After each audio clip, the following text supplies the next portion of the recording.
Hello chess friends, and welcome to your Out of Chess channel, and welcome to an amazing game that I think could be useful in your home preparation against e4. Today we see two top engines, Viriditas and Stockfish 16.1 in a crazy Winawer variation of the French defense. But today again we'll see the powerful chess engine Stockfish playing with the black pieces. Again, an amazing opening against e4. I think if you're maybe French defense player, this is a perfect game for you, because here you see the most important strategic elements, really the most important middle game ideas of the Winawer French. So let's dive now into this game with the white pieces. Here Viriditas open with move e4. We have e6 by Stockfish. We have d4, and now after move d5 we're still in the standard line of the French defense. We have now knight to c3. We have bishop to b4, which is now the so-called Winawer variation. We want to of course take out the knight and then create of course a structural disadvantage after b takes c3. We have now e5, the advanced variation, and now c5. Stockfish breaks and enters here on the queen side. We have a3, bishop takes c3, b takes c3. This is now the main line of the Winawer French. You see, again, let's repeat, black has some issues, white has some issues. First of all, what we should notice in white's position is that white has the double pawn structure, but of course continues the game with a beautiful bishop pair. On the other hand, black has of course a much healthier pawn structure, but we have to say black's position is a little bit cramped. White has the space advantage here. The bishop is not so well placed. The knights still are searching for opportunities in the game, so with the black pieces you're searching basically to do something to somehow get your knights intact. So after b takes c3 we have queen to a5, which is now the so-called Portish hook variation, immediately attacking now the pawn on c3. We have bishop to d2. Here Viriditas is preparing of course the move c4, this covered attack against the queen, and then maybe to create also some damage in the center of the board. We have queen to a4. Stockfish gets out of this mess. Queen to b1 attacking indirectly, of course. Immediately the pawn Viriditas is waiting maybe here for the development of the light square bishop, and then the pawn could be taken. We have now c4 by the fish.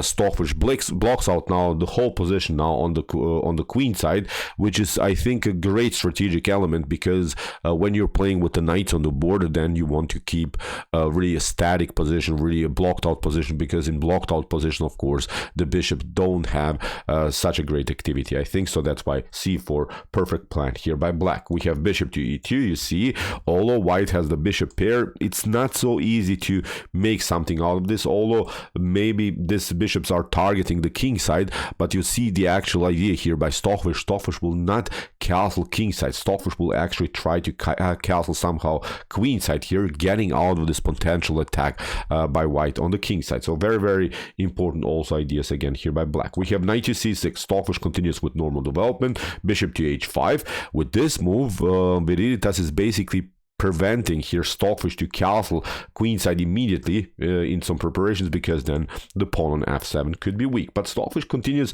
with a brilliant plan, I think. Bishop to d7. Bishop to d7 could lead now into this line, queen to b7, but it gets very complicated. Actually, this is not a good move here by white, because then white is getting challenged in this way. Rook is coming to b8, queen drops back, we kick away the bishop. You're trying somehow to keep of course your queen alive here, because we have to mention in this line the queen is now really endangered. You could maybe try to develop, but now we're preparing here to move rook to b7. White gets this one, rook to b7, queen to d6, and now after knight to f5 you would have to retreat here to c5, rook to b5. Very unpleasant position, and basically in this line white would have to give up here the bishop for 2 pawns, has also gained the b pawn. So in this line black has lost 3 pawns for a minor piece, but I think this is a much better position for black, especially because we can occupy the light squares here. c4 weak, d5 weak, e4 weak. So in my opinion, not a good continuation to give up here the minor piece for white. So that's why you see with bishop to d7, queen takes b7 is not, I think, here the optimal continuation for white. So that's why here Viriditas tried queen to c1. Stockfish continues with knight from g to e7, knight to e2, rook to f8, protects now the f7 pawn, and it's trying, of course, now to castle queenside. We have now kingside castling, queenside castling, rook to e1, knight to g6, rook to b1. Here, of course, immediately putting more pressure against this weak pawn on b7. Stockfish continues with rook to g8, h3, rook to f8, with a preparation also to maybe push the pawn on f6, f5, maybe even, I don't know, play knight to e7, then maybe f5. So very, very important setup here by black. Black is trying also now to attack the king side here with this heavy artillery. We have knight to g3 by Viriditas, b6 by Stockfish, and bishop to g4, and now knight from c to e7, trying, of course, to occupy somehow this f5 square. We have now knight to h5 by Viriditas, king to b7. Stockfish improves now the position of the king, and now queen to b2, queen to c6, keeping everything glued together. The queen is also now useful in the defense of the king. We have queen to b4, king to a8, and now bishop to g5. For instance, if you try here h6, of course, immediately then the knight is lost, but also in some other lines, I'm showing you these lines with h6 because you should actually not allow here black to give up the dark square bishop for a knight, because in a potential endgame, I think if only this light square bishops are on the board, then I think black doesn't have a good game, because the bishop of blacks is simply out of the game. So I think black should even try to keep the knights on the board here, although as we mentioned in the beginning, white has the bishop pair, but it's not really the most powerful bishop pair, so that's why allowing here a trade for a bishop for knight would not be useful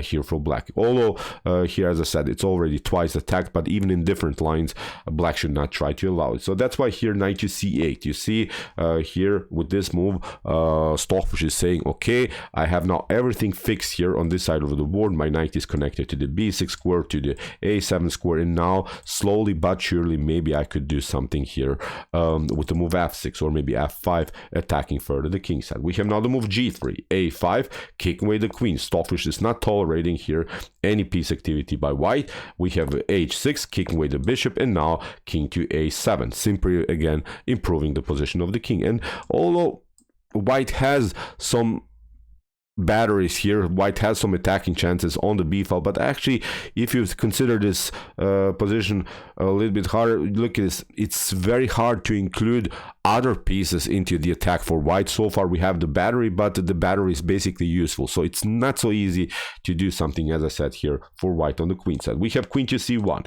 rook to e8, bishop to f3, and now knight to f8. Stockfish wants, of course, to reroute the knight, maybe also kick away this knight with the move g6. We have now g4, queen to c7, bishop to g2, and now queen to d8, keeping everything here compact, still around the square b6, but slowly but surely getting the queen also into the attack, rerouting the queen here, trying, of course, to include somehow, maybe put more pressure here on the king side. We have now rook to e3.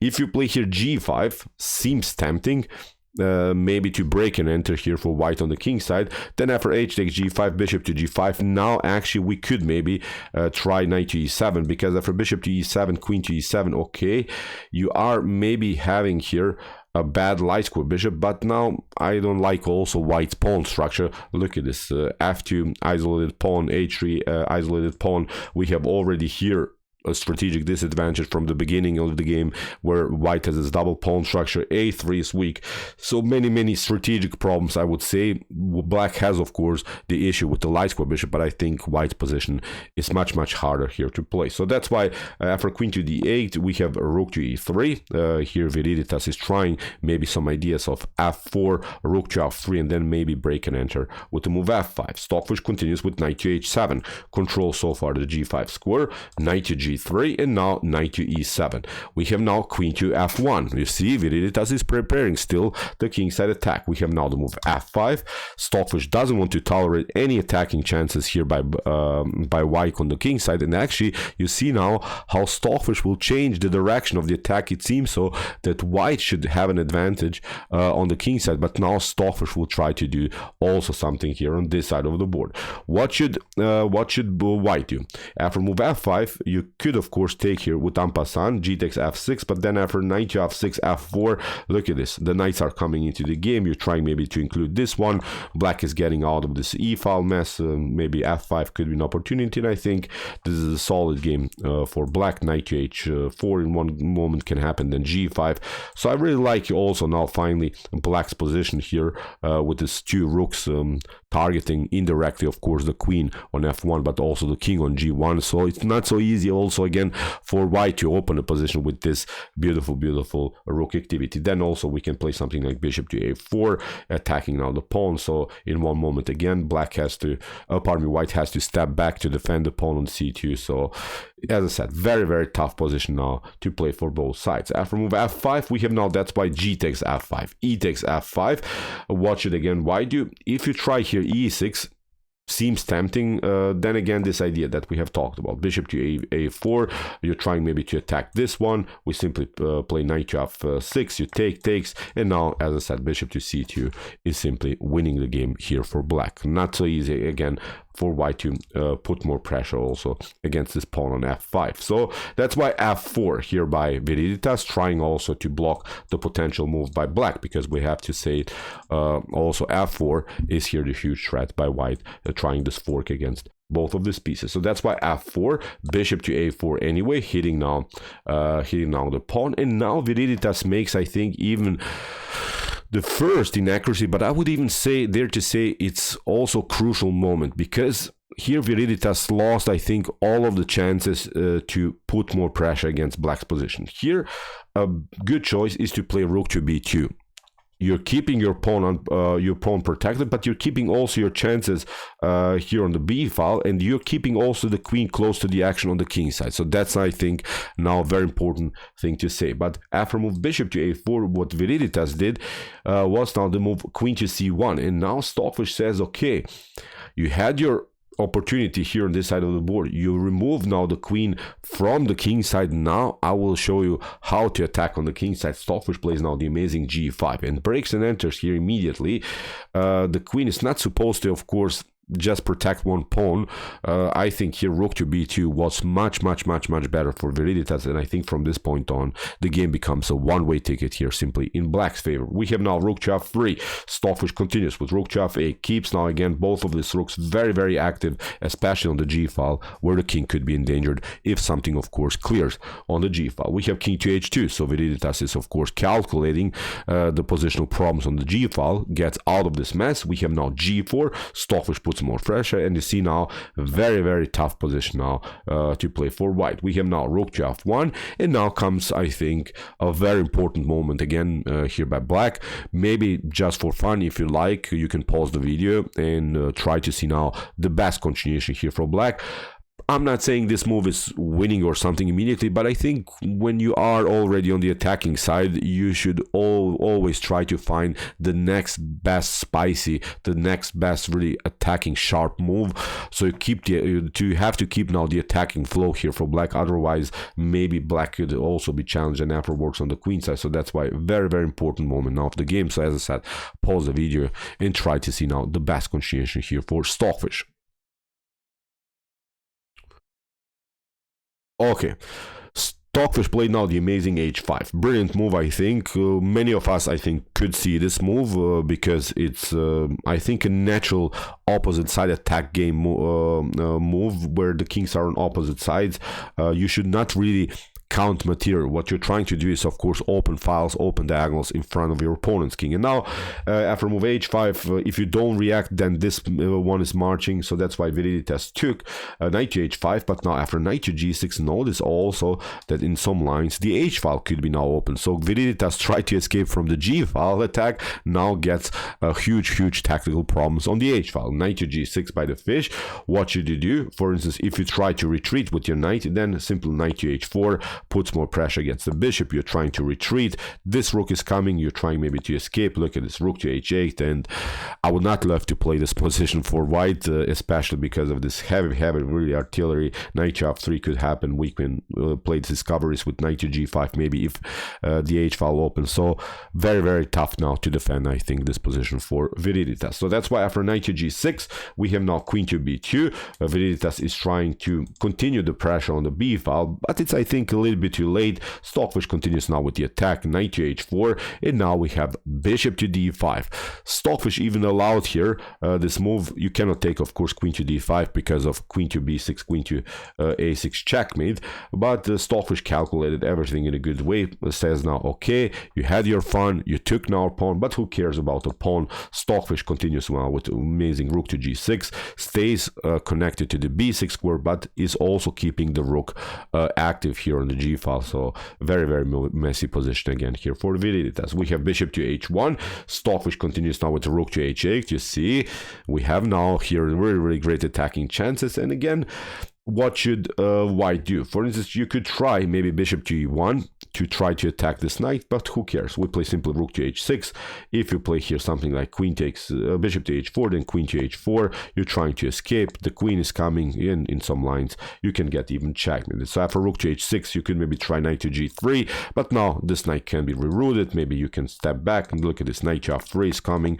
Rook is coming into the game. You're trying to take rook to h6 again with the rook to g6. I think should be very nasty to handle here for white. Again, this rook is connected to the b6 square, and now we could try to take now finally this pawn on d5. If you of course play something like d6 here, then the bishop is coming through the square f3 in a beautiful way into the game. So again, a messed up position, I would say, here for white. After rook to h8, that's why bishop to e3.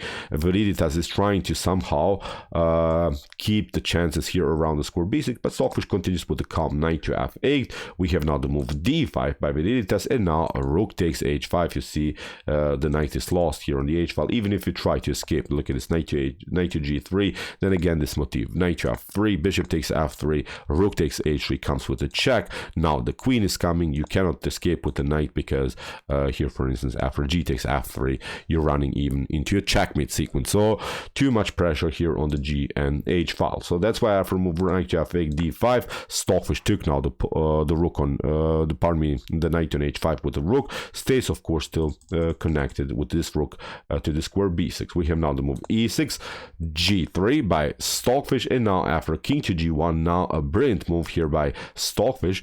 Stockfish has, of course, some trouble around the square b6, but plays now a beautiful defensive move, knight to d7. Gives back material here, obviously, after e takes d7. Now everything is compact here, and Stockfish says this is enough for me. The main goal is now to push the pawn on g2, queen to d7, getting the queen here. Very messed up game here for white. So that's why here d6 by Viriditas trying somehow to open up the diagonal for the light square bishop. Stockfish continues, of course, with rook to d6. We have queen to c1, g2, bishop takes g2, knight takes g2. If you take, of course, king to g2, then this pieces are coming into the game, the queen, the bishop, the rook, so the white king is, of course, dead here after a couple more moves. So that's why after knight to g2, we had now bishop to b6, but it's just prolonging the game after rook to b6 and rook to b6. In this particular position, Viriditas resigned. And look at this, we can, of course, take with the rook. And the cool part about this game is that actually Stockfish is ending the game with the queen on the starting square. So Stockfish in the beginning played a little bit with the queen.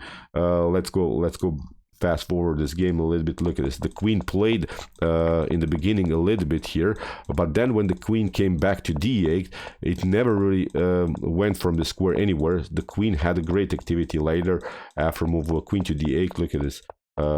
Let's just fast forward. As I said here, when the queen came on d8, it never moved from the square, although it seems so that the queen is undeveloped, but you see the queen has always great attacking chances. It has a great attacking potential for the later stage of the game. So Stockfish stayed out now forever, played simply with his other pieces around, tried to search for attacking chances. So in my opinion, a really beautiful win over French. So okay, I hope that you enjoyed this game. I really enjoyed it a lot. Interesting ideas of the winner over French. If you want to see some more AI chess like this, check out our commented chess games played by computer series. Here's the link of the playlist, and if you like this content, hit the subscribe button. See you soon with some more videos, and what do we say in the end? Chess is the best, of course.